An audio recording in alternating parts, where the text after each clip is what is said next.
KKP ini berpengaruh nggak dengan nelayan kita yang 60% di Sukabumi ini ya memang menangkap benur gitu? Oke, siap, terima kasih.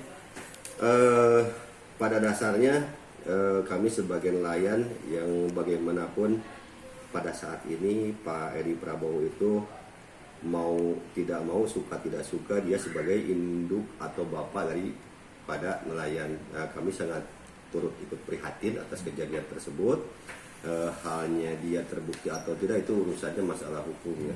Terkait dampak daripada apa yang akan terjadi, seharusnya itu ada hal yang berbeda ya, terkait dengan antara regulasi, eksistensi, praktek, administrasi.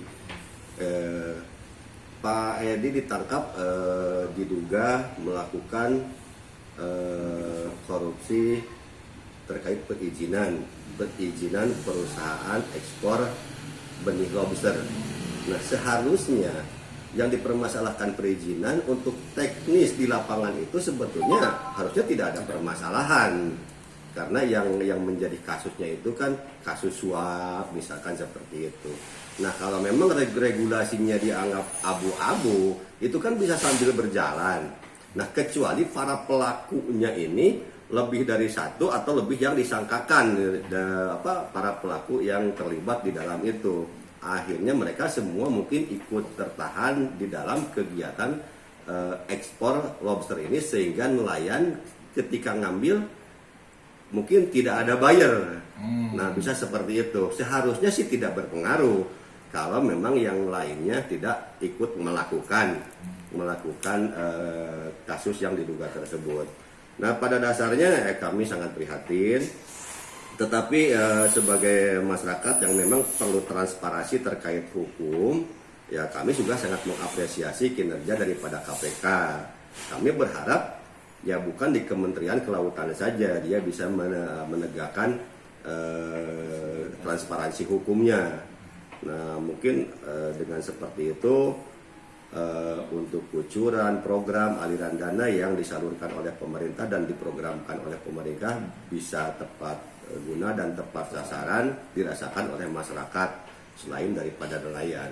Bagaimanapun kalau untuk mengarah kepada kondisivitas baik usaha ataupun kewarganegaraan, harusnya hukum itu menjadi panglima tertinggi bagi siapapun kan gitu. Tapi pengaruh nggak sekarang nelayan?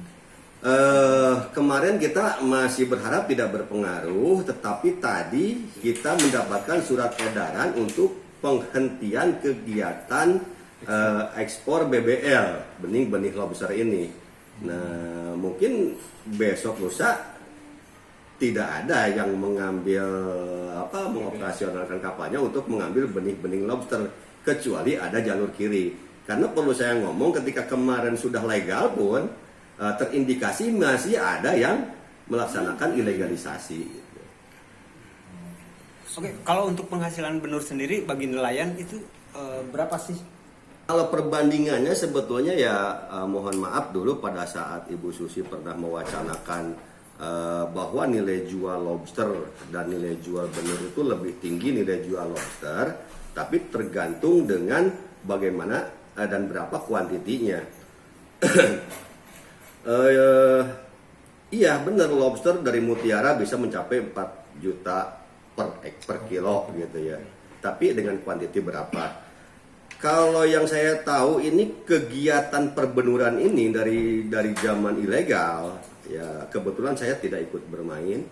Dari zaman ilegal itu kalau tidak salah dari tahun 2012 itu benur sudah dieksploitasi, dan sampai sekarang berjalan adanya itu tidak dengan mengurangi kuota yang pernah ada dari dulu. Dulu sekian banyak, sekarang sekian banyak, masih terlihat standarisasi keberadaannya itu masih ada kestabilan. Nah, memang kita sangat khawatir terhadap ekosistem dan populasi itu.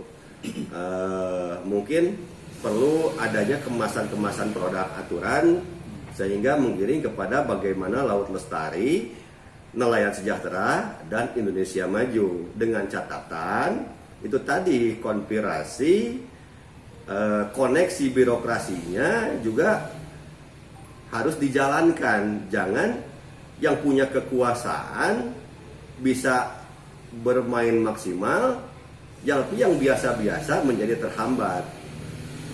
Jadi koneksi birokrasi lah kalau saya bilang di situ ya, koneksi birokrasinya harus memang sama.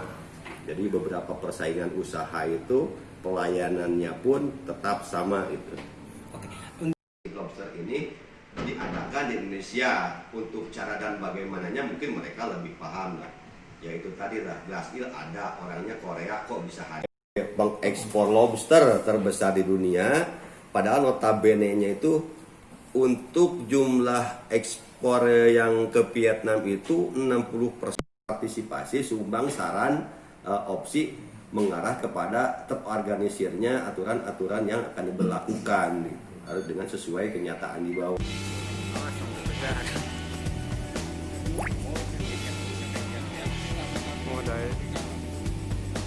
Terima kasih sudah nonton. Jangan lupa like, subscribe, dan share ya.